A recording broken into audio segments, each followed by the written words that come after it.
This episode of the Restoration Today podcast is brought to you by Airbotics. The new generation of disinfection and odor removal is here with the advanced UVC technology of Airbotics, featuring a hydroxyl generator and an air scrubber in one. Designed by industry veterans and built right here in the US, Airbotics machines not only create hydroxyl radicals to eliminate odors and VOCs, but also use HEPA filtration to capture particulates. And they're already being used by restorers and training schools across the country for jobs of all shapes and sizes.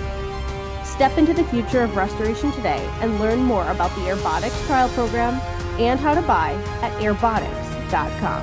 Hey restorers, thanks for checking out a fresh episode of the Restoration Today podcast. This is the very first one that I'm recording in 2024, and I am so excited to have kind of a newer friend with me today. I have Kate Scully-Krebsbach, who is with the Scully Insurance Group, but I got to know Kate a little bit at the Collective in Austin in late 2023, fall of 2023.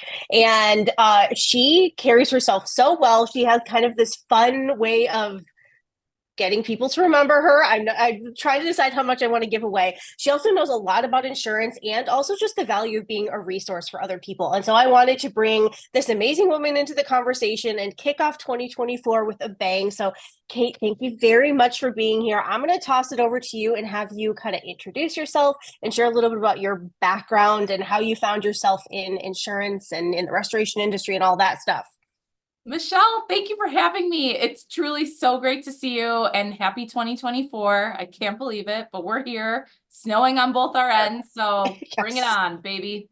So yes, thank you. I am grateful that I have subject matter experts in my family, and I became an insurance person, which I never thought I would, but my dad and I each had a milestone birthday coming up. And he worked with his dad and his dad with his dad. So I'm fourth generation, first lady, first gal. And I just thought about how grateful I was that my family was available when I was little. And I got to hang out with my parents on a regular basis. And then I realized that a lot of our family friends were clients or clients turned friends. And I come from a world of let's just kind of row in the same direction and be a good resource and stay in our lane. And so I made a change from being a recruiter who stood in her lane, helping people find jobs, helping companies find great talent, to helping people decide what kind of boring insurance policy they wanted. And you know what? It's required, but I'm determined to make it a little bit more fun or make it a little bit more digestible, because sometimes it's just a whole lot of insurance jibber jabber and lingo, and only the legal team seems to know what's going on, but the business owner's operating. So my goal is to make it a little bit more approachable and also just help people navigate how the world of insurance works and how to set themselves up for success. So I work with business owners primarily. I also can help individuals. A lot of our clients are business owners who also own a home and have children that drive their cars, and maybe they are lucky enough to have a second home in Michigan or something. And so I help them basically just as a one-stop shop. Thankfully, I have some really strong foundation that was laid before me that I have been learning from and building on top of. So how much of what you do is like with businesses themselves and helping businesses create their policies, and specifically maybe like in restoration, construction, that kind of stuff? How much of your clientele is in that realm? It's the majority. So I thought a lot about what I wanted to do and how I could be a resource, because you and I both know, and so does everyone else who's kind enough to turn their podcast on today, there's a billion of us. That you can find insurance anywhere. I'm not going to pretend I am not a commodity, or my industry isn't, but there is a huge benefit in working with advisors who understand your operations. And that's true for your accountant. That's true for your attorneys. I mean, like Ed Cross is a perfect example of that, right? He's like, I stay in my lane. I understand what you guys do. And so on the back end, a lot of what my responsibility, or an agent worth their salt. They're responsible for portraying the client, the restoration company, their contractor, to the insurance company. So it's kind of similar to recruiting, where I'm prepping a candidate on how do we set you up for success? What do we need to point out? What matters to the person that's either going to work with you or hire you? What matters to your underwriter? So understanding an industry was important to me. And also, there are so many wonderful people in this space that are generous and all about expansion and being kind. So I was lucky enough that I work with my dad and my uncle and now my cousin. So each sibling has a child in the business, which is cool. But I was talking to my uncle, and he just so happened to work with a handful of restoration contractors. And he was like, these people are on the front lines. These people understand our clients almost just as well as we understand our clients. We have a mutual client, the homeowner or the building owner. And I kind of just dug in and was like, wow, there's a ton of people that are coaching, a ton of people that have been operators that are now on the consulting side. There's kind of a lot of technology coming out about this. And also, they understand insurance more than the average business owner because they're working with adjusters, right? Yes. So it was kismet. Like, it could be applied to any industry, don't get me wrong, but I really have found and enjoyed the people that I've connected with. And you are a perfect example of that. And I think that education is very much a huge part of the restoration space. So that also is important to me, where people are not just, there's constant evolution. And that's important, that I'm like, okay, how can I help people stay on top and have my pulse on what's going on in a very small way. Yes. So what kind of trends are you seeing with restoration companies right now, and maybe renewing their policies or things like that? I know, if you're in certain states, probably, I know you're in Chicago, so it's a little bit different, but like in Florida or California, you could be having some real problems. But what kind of trends and changes and shifts are you seeing? As I know the carriers are getting pinched right now, there's just a lot going on. So what are you seeing on your end? We are seeing increases. If you are not experiencing increases, send your agent flowers. I wish I had better news. The world of insurance is cyclical, just like real estate. We're responding to the weather, and I can't speak for the entire industry, of course, but for restorers, there are a lot of changes happening in terms of pollution, in terms of insurance companies who are maybe they're not writing a ton of restorers, and they're starting to say, maybe this is not the space we want to be in. Similar to recruiting, as I mentioned, I was a recruiter. There's a lid for every pot, meaning like there's a perfect match and you can be successful at a lot of different companies. If you're a candidate or someone looking for a job, you can be successful with a lot of different insurance companies too. For restorers, the pool is very small. So that doesn't mean that you only have one option, but when you're required by contract, if you're with a TPA or if you're being subbed out by a number of larger GCs, you are required absolutely to have professional pollution and general liability. And the average or standard insurance company that's writing your Main Street retail business, they just don't understand mold and remediation and pollution and what that means to say that that's where they want to play. So when you have a small pool, that means that there is limitations available for you, but it doesn't mean that you just have to accept what you're getting at the first try. There are lots of levers to pull in insurance. So if I could do anything, it's to make sure that a client, a restoration company knows how to advocate for themselves. I would just be asking my agent or whomever my advisor is, what's your strategy? what are we seeing? What are you seeing in your state? I work with companies across the US. I'm dealing with both coasts right now.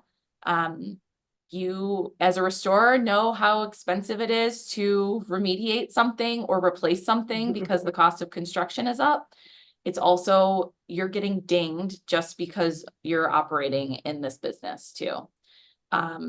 The reinsurance company is dictating all of this, and then it gets passed down to the insurance company and passed down to the wholesalers, passed down to you at the end of the day. But we live in a world of large numbers, so the law of large numbers decides and dictates how much you're going to pay. But if you have some capital, if you're cash flow positive and you're getting paid on your net 30s and true net 30s or net 45s, you might have some more money that you can have more skin in the game, where you can raise a deductible.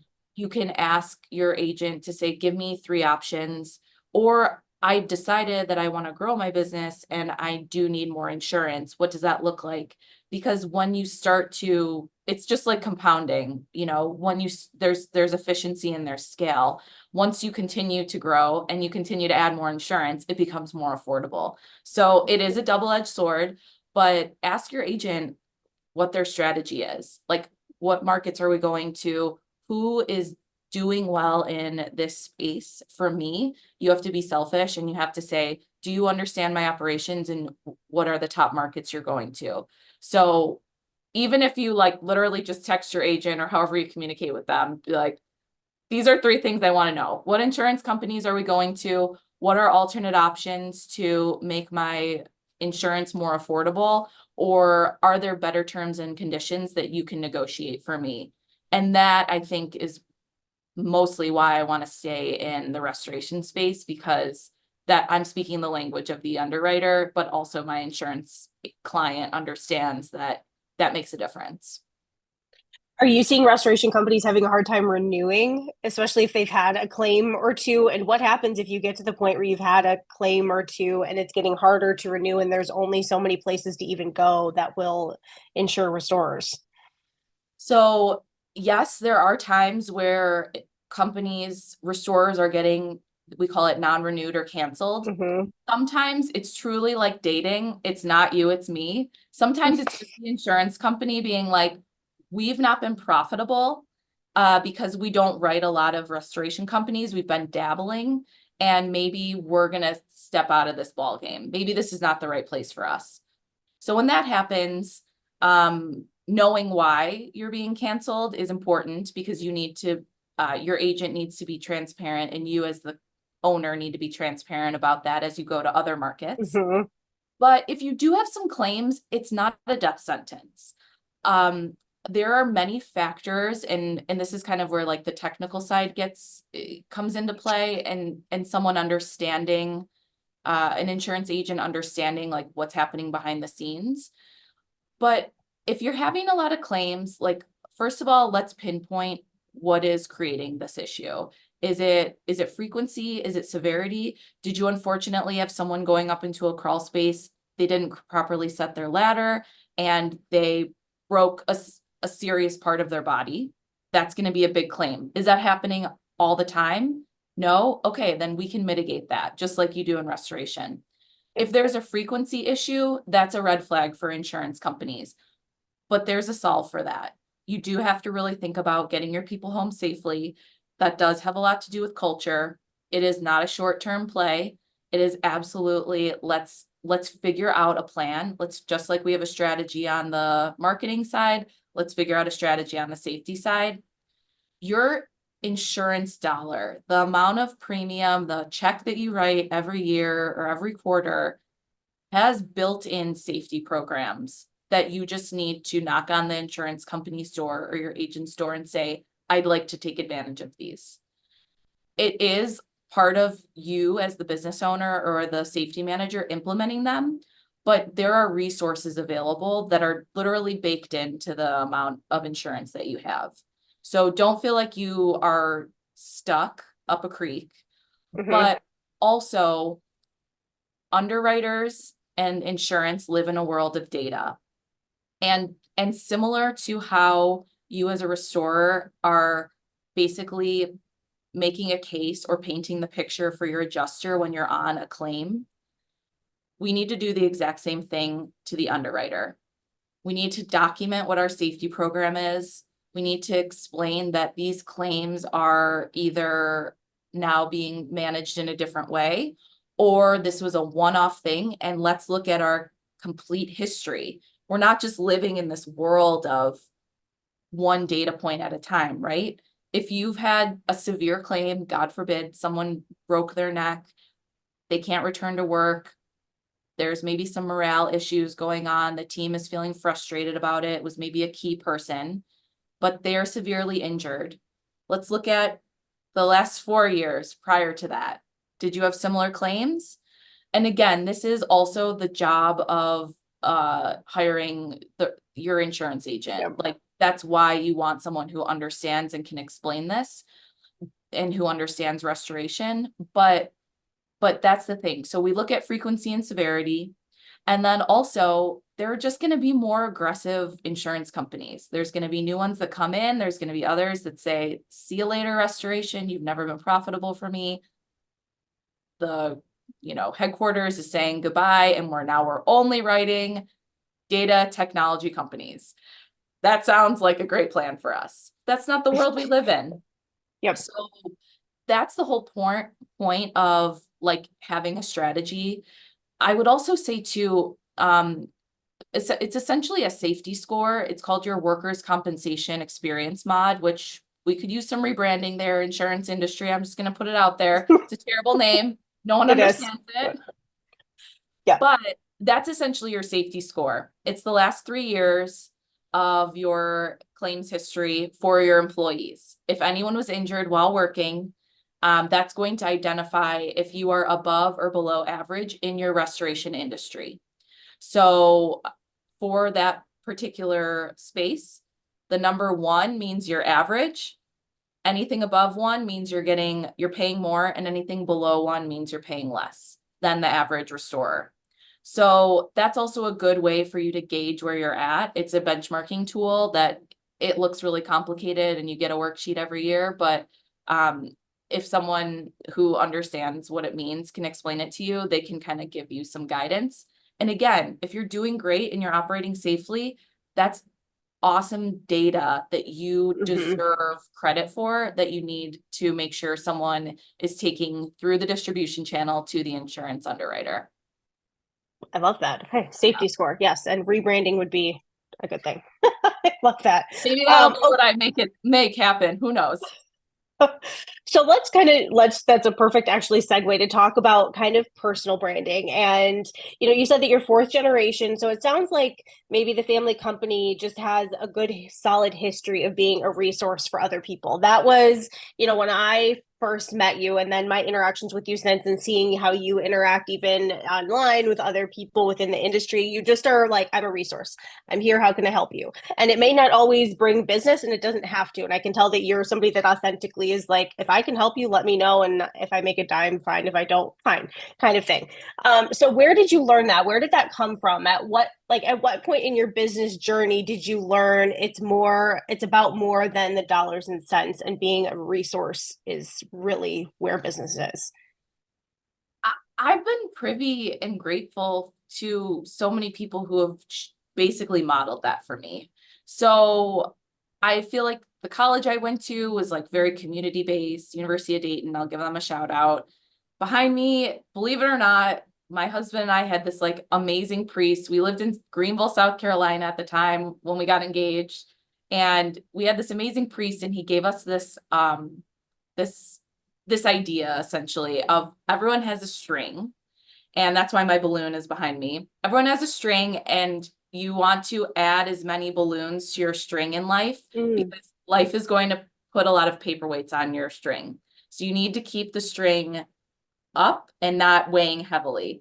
And so for me, I'm like, those are my balloon business people that are thinking in the long term, people that are focused on helping others basically be successful in their business or make good decisions in tough times. I'm like, I just want to be part of that advisory team of helpful people that are not just reactive, I Mhm. guess would be my word for that. So I'm all about the long game. And again, I have great role models because of my dad and my uncle and other people that I know and trust in business. So that is just, I think that between social media and what's available on Amazon in about 2 hours to your doorstep, we live in a very transactional world. But the people that I have connected with, I have developed deep relationships with for many, many years. And that is where I want to be. So that's kind of where that stems from. I love it. Did you purposely wear hot pink shoes to the collective knowing that people would remember you? So where did you learn stuff like that? And, has it ever gone beyond the pink shoes? Has it been a pink blazer or like something else? I mean, you were in your business casual clothes and those hot pink shoes, and gosh darn it, the number of people that I know remember you from the collective just because of the shoes, it was brilliant. It was brilliant, really. So Well, first of all, thank you. Second of all, I am all about comfort. Like even in college, when you dress up for Halloween, I was like, I will have a Halloween costume that requires that I wear gym yeah. shoes. Yep. Maybe it's just my Midwest way. I'm like, there is a time and a place, but for the most part, I'm like in some comfy Yep. shoes, especially on a trade floor, So that, and I'm also just like, you know what? I'm probably going to stick out in general because I don't have a logo. I have not been in restoration for 10 plus years. I didn't start a company and then go into insurance. And that's okay. Like I said, there's a lid for every Yep. pot. And if people are just looking for maybe some new ideas, that for me, I'm like, that just represents it. Like whatever. But we did have a very strong showing of female presence at the core collective, which I was very happy about. Yes. Because anytime there's any sort of just new people brings like new conversations. Anytime you add or subtract, you're just going to change the dynamic of any sort of setting. So I was very enlightened by that, but it was comfort plus some cool kicks. Some cool kicks. They were awesome. Okay, before we wrap it up, I want to shift over to talking about recruiter life. I was also a recruiter for a little bit in restoration, so we have that in common. I love it.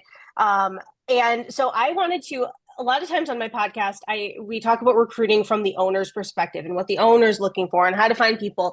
But at the beginning of 2024, there's kind of a shift going on that I'm seeing, and I'm noticing on LinkedIn a lot of people are leaving their companies and looking for new jobs right now. And there's a lot of movement going on inside restoration and outside of it. At my MBA class, half of my 5-person cohort has changed jobs within like the first quarter of us being together. So there's just a lot of movement going on right now in the economy in general. So I want you to speak a little bit to the employees or job searchers out there and how to make yourself stand out to the hiring manager or the owner, or whoever that resume is going to, or whoever that application is going to. What are, maybe 2 or 3 ways that you recommend to people who want to get their resume at the top of the stack? Oh my gosh. Thank you, because this is probably the thing I'm most passionate about, but didn't really realize it until I left the recruiting space. And it's probably because I am like a connector. Like if you read the Malcolm Gladwell book, he kind of puts you in a couple of different buckets. I am a connector. Like that's my thing. So you are so spot on, Michelle. And I know you have experience in this, but it is truly a stack of resumes, whether it's on someone's desk or it's in someone's inbox or in someone's tracking system. You are just a name on a piece of paper. So it's actually quite similar to what we were talking about with personal branding. Just being a little bit different is a way to set yourself apart. And that could be just having a complete LinkedIn profile. That could be, let's face it, anyone we meet, if you're interested in having a future conversation with them in business or in life, you're going to Google them. So have you Googled yourself, and what is the first couple of things that come up? If it's your very strong opinions on Instagram or TikTok about controversial topics, maybe let's reevaluate that. Maybe let's think about what an employer would perceive that to be. That's going to be your first impression. We don't always get that chance of first impressions in person. There's sometimes just on social media.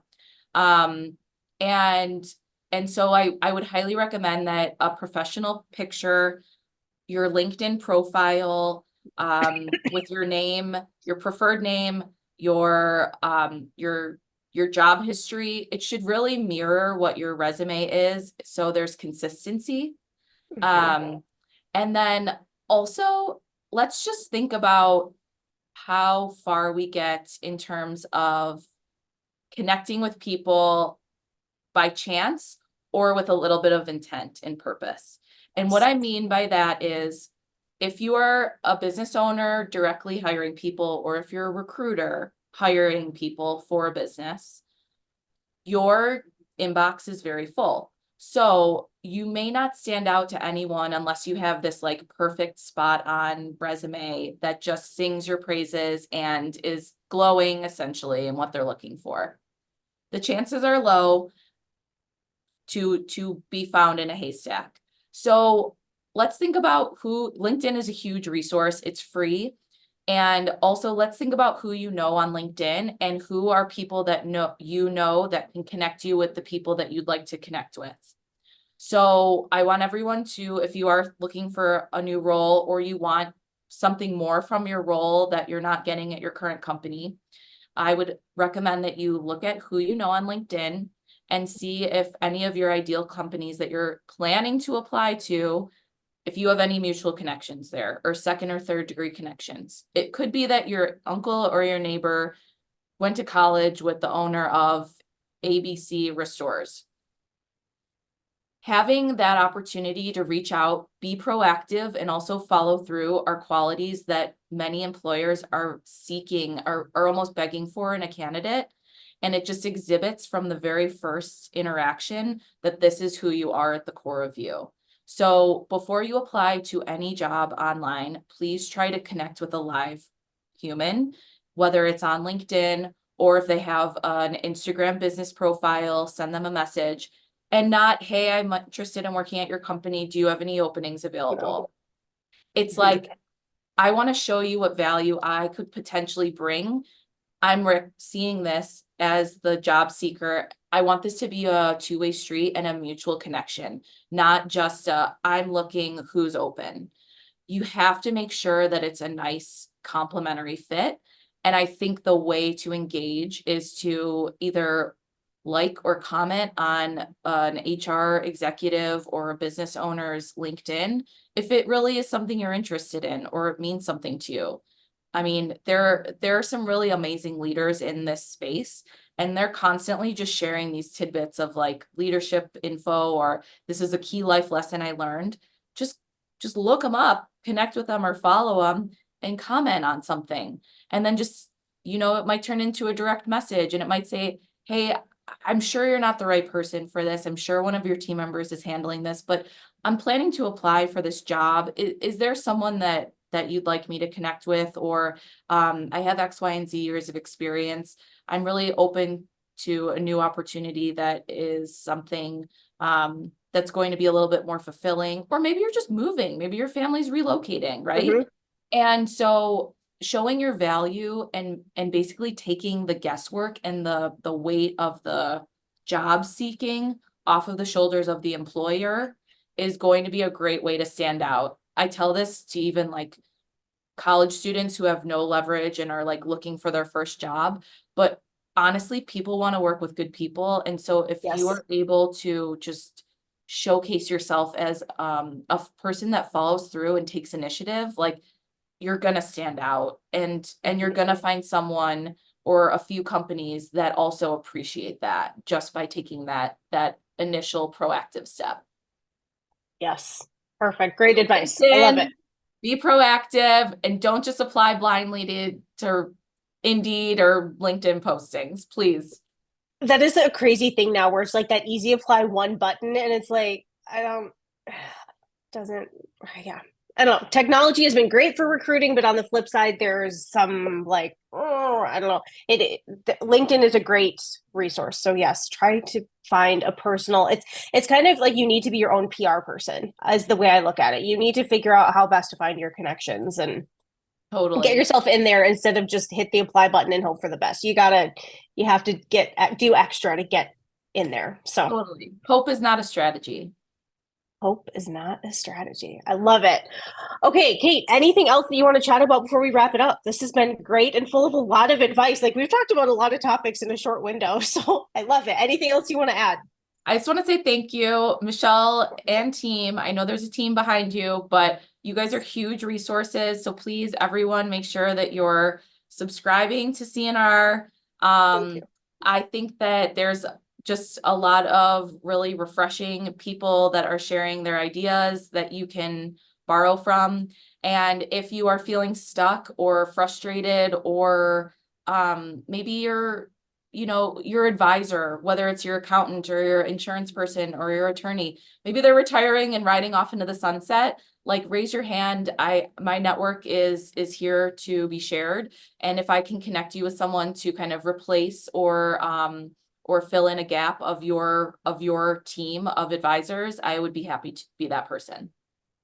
Love it. Perfect. Well, thank you, Kate. I look forward to hopefully crossing paths with you a few times this year, and I hope you have an awesome rest of your day. Likewise. Thanks, Michelle. For more Restoration Today and the latest news, visit our website, cnrmagazine.com, and find the latest episodes of the Restoration Today podcast on your favorite podcasting platform.